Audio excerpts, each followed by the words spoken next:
Okay, so thought I'd do another video. Everybody's probably getting tired of these same videos, but keep making changes to the layout, which I think are pretty critical to so that you understand where I'm going.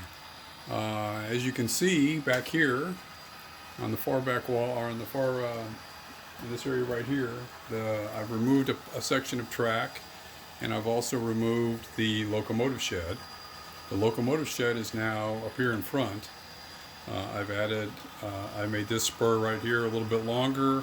I got rid of the double track on the outside. It's just a single track now. It carries a passenger train. Where this row of cars right here is actually going to be a train station for the passenger train to stop at and drop passengers off or load passengers. I still have the two outside loops right here. This one is obviously for my figure eight.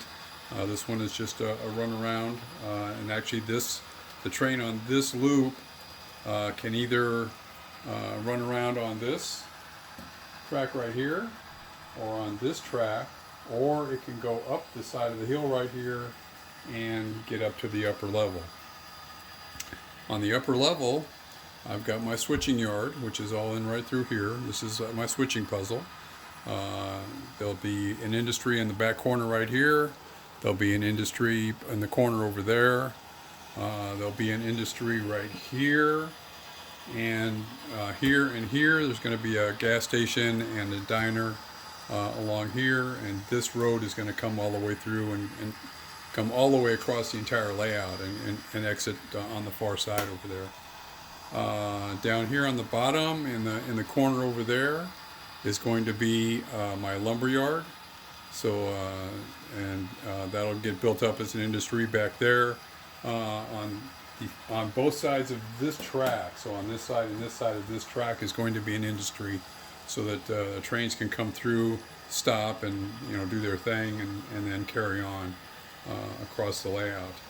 There's two switches underneath the mountain right here that control where trains go. So depending on the switches, it'll lead the train on the outside loop will either go on this track, or on this track. So that works really well. Like I say, the locomotive shed is here, and like I say, I've got a couple locomotives on there right now. There's more locomotives over in that area there. I may take a bunch of those out and put in cars, so that I can swap in and out cars on the different trains as it's going. But most of the car switching is going to happen up here in the switching puzzle. As you can see, I've got a locomotive here. I've got a train here that actually can leave the layout, but it can actually back up onto the layout.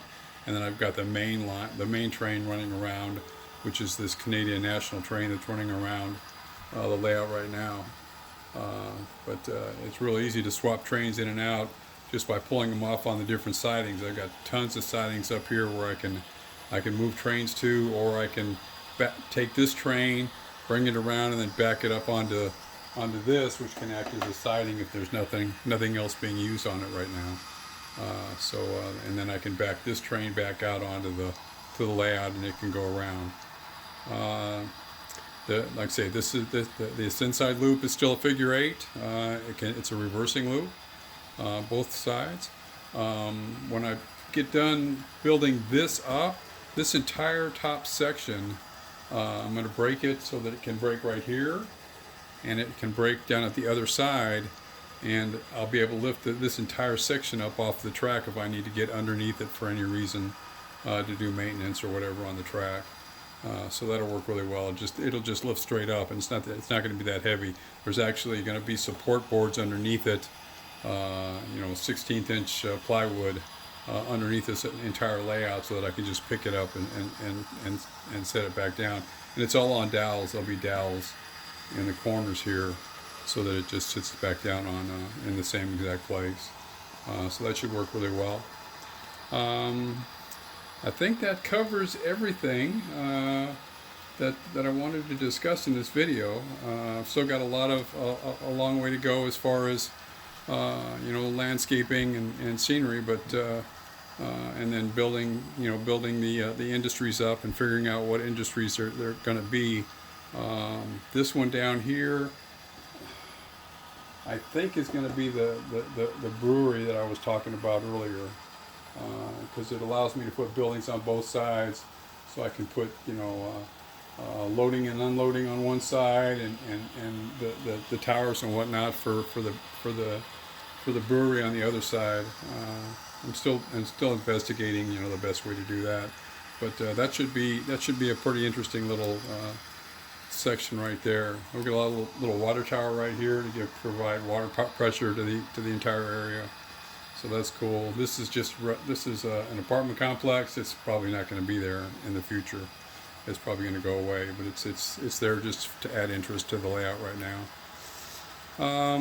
Yeah, I think that's about it. Hope everybody's enjoying the videos and enjoying the progress that I'm making.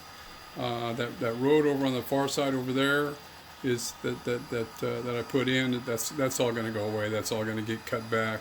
Over here, where the train is going right now, that's going to get extended all the way out and be a wall, and it'll actually be a mountain range that goes across there. And the main line here is actually going to go through the tunnel.